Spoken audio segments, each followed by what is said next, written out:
one day in a doctor's appointment with my daughter. She was there for a sore throat. And at the end of her appointment, she said, "Mom, how about you show doctor your mole?"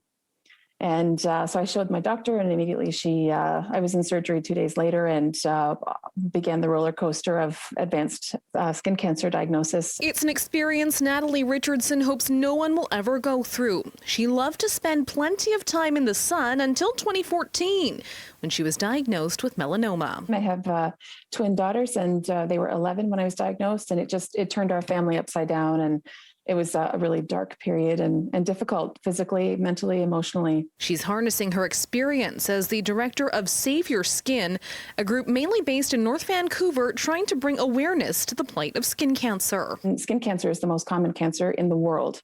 80,000 people in Canada are diagnosed every year with non-melanoma or melanoma skin cancer. 7,200 of those are melanoma.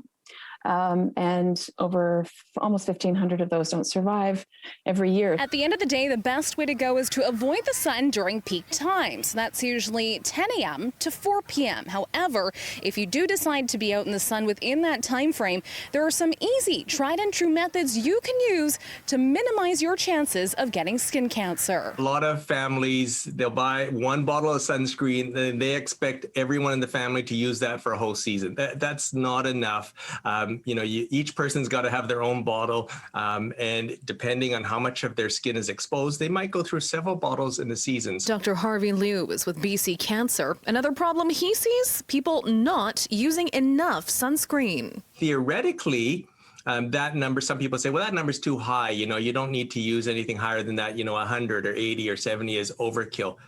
That's in theory. The reality is, most people don't apply the sunscreen thick enough. So in laboratory testing, it might be a 50 or 60, but the way people actually use it, they don't put enough of it on. So the protection they get might actually be half of what's on the bottle just because of the way people use it. But sunscreen is just part of the total package. Spend time in the shade, stay away from peak times, and cover your skin with clothing or hats as much as possible.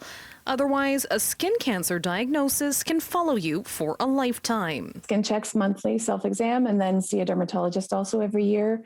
I have blood work quite regularly, and the CAT scans. So it's always on my mind. It's never very far away. In Vancouver, Ria Renouf, City News.